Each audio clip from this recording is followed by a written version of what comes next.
Assalamualaikum. Yuk kita jalan-jalan lagi. Kali ini jalan-jalan kita adalah ke Banten Lama.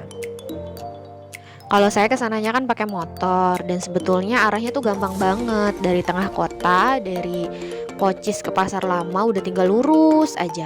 Bagi teman-teman yang masih belum tahu lokasinya, tinggal cari di Maps aja ya. Dan Maps menunjukkan memang lurus aja sih, nggak terlalu banyak belok-beloknya. Pakai kereta juga bisa, turun di stasiun Karangantu. Dari stasiun Karangantu ke tempat wisatanya, kalau naik mobil tuh sekitar 8 menit, kalau naik motor ya sekitar 5 menit, dan kalau jalan kaki itu sekitar 18 menit. Biasanya sih dilanjut transportasi lain ya. Kalau ada angkot ya pakai angkot, tapi kalau nggak ada mendingan pesen yang online. Kalau yang naik motor atau naik mobil, ini tempat wisata yang pertama yang sebelah kiri jalan yang kelihatan adalah Keraton Kaibon. Karena Keraton Kaibon ini arahnya di kiri jalan, jadi kan gak usah nyebrang-nyebrang lagi nih, tinggal masuk aja. Dan ternyata tidak ada tiket masuknya, hanya saja di sana tarif parkir motornya itu 5.000. Tapi kalau teman-teman gak bawa kendaraan sih ya nggak ada tarif masuknya ya, tinggal masuk aja. Dan pertama kali masuk ini udah kelihatan rapi ya, banyak tempat duduk, terus spot fotonya juga banyak. Dan Keraton Kaibon ini keraton yang memang reruntuhannya paling kelihatan banget gitu, masih kelihatan bangunan reruntuhannya gitu. Karena kan memang berdasarkan keterangan yang ada di sini itu diruntuhkan oleh Belandanya tahun 1832. Dan ini teman-teman kalau mau lihat ya, di sini ada keterangan terkait informasi sejarah Keraton Kaibon. Ini kalau lihat dari dalam ya, jadi masih agak kelihatan gitu bentuk bangunannya gitu. Dan di sini ada tanah lapangnya dan memang ditanemin banyak tanaman gitu ya. Jadi memang banyak banget spot-spot foto yang cantik. Kalau tadi sih yang saya lihat nggak ada yang jualan ya di dalam Keraton Kaibon, tapi di luar keraton ada warung-warung gitu kalau mau jajan. Keluar dari Keraton Kaibon, terus lewatin Jembatan Pelangi, terus belok kiri, ikutin arah aja, ketemu deh Kesultanan Banten ini udah langsung kelihatan ya Keraton Surosoan.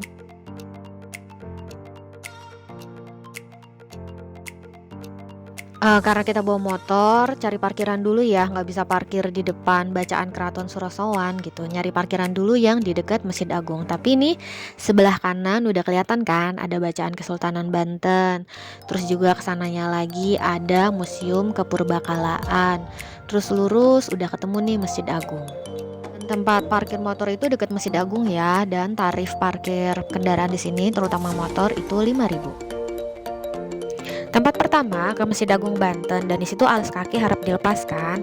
Nah disitu banyak banget nih pedagang yang jualan plastik. Kalau teman-teman nggak bawa plastik ya buat naruh sendal, ataupun ada tempat penitipan sendal yang bertarif.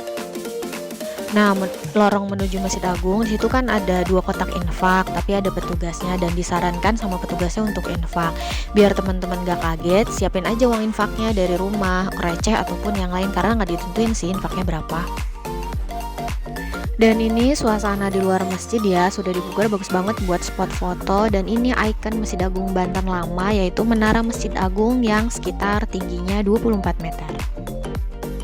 Dan Masjid Agung Banten Lama ini juga masih berfungsi sebagai masjid ya, jadi kita masih bisa sholat di sini. Dan di sini juga ada mukenanya. Dan memang betul ya, ketika berkunjung ke tempat sejarah, kita cari tahu dulu deh sejarahnya. Jadi pas nyampe sana, itu berasa banget, oh seperti ini gitu loh bangunannya, yang benar-benar mengandung banyak banget sejarahnya. Kayak ini, kayak Masjid Agung Banten. Berikutnya kita ke Keraton Surosoan, dan keraton ini luas banget, katanya sih sekitar 3,8 hektar, dan keraton ini dibuat seperti benteng. Karena dibangun seperti benteng, pintu masuk keraton ini aja berbentuk melengkung, supaya katanya kalau ada serangan dari luar itu ya langsung terhalang. Dan ketika kita cari-cari tahu di Google ataupun di channel-channel bahas sejarah, itu dinding yang mengelilingi Keraton Surosoan ini tebalnya hampir 6 meter. Dan ini ada di dekat Keraton Surosoan ya, yang tadi pintu masuknya ada Watu Gilang. Nah, Watu Gilang ini digunakan sebagai pelantikan Sultan-Sultan Banten. Berikutnya kita ke Jembatan Rantai. Jembatan Rantai ini dulu berfungsi sebagai pintu tol perpajakan, terutama bagi kapal-kapal asing ya. Wah, ini berarti keren banget, Banten zaman dulu itu terkenal secara internasional. Dan kalau ada kapal masuk, jembatannya ditarik pakai rantai. Kalau nggak ada, berarti disatuin lagi untuk penyeberangan. Dan ada lagi satu situs yang akan kita kunjungi, yaitu Benteng Spellwitch. Nah, Benteng Spellwitch ini adanya di belakang gitu. Jadi keluar dulu, terus nanti naik motor atau naik kendaraan. Dan kalau cari di Google itu sekitar 2,5 kilometer gitu ya. Atau enggak nanti tanya-tanya aja sih. Banyak yang tahu kok, ada banyak petunjuk arahnya. Ke Benteng Spellwitch nggak ada tarifnya, tapi tarif parkir motor di sini Rp5.000, sama ya kayak tadi, kayak tarif parkir motor di Masjid Agung. Ini suasana di luar Benteng Spellwitch-nya ya. Enak banget sih, udah banyak pedagang, terus juga ada penyewaan sepeda listrik, terus mainan anak-anak gitu. Dan ketika kita masuk ke dalam benteng, ini suasana di bentengnya ya. Ini di bagian bawahnya. Dan ketika naik ke atas ada bangunan juga gitu ya. Di sini ada kayak bastion, terus juga ada beberapa yang bisa dilihat, terus nengok ke bawah gitu, dan pemandangan sekeliling gitu ya, sekeliling Spellwitch dari atas juga bagus banget. Dan di Spellwitch juga ada musolanya ya, di dalamnya juga ada mukenanya. Ini musolanya. Dan di Spellwitch juga ada kamar mandinya. Kamar mandinya bayar 2.000 per orang.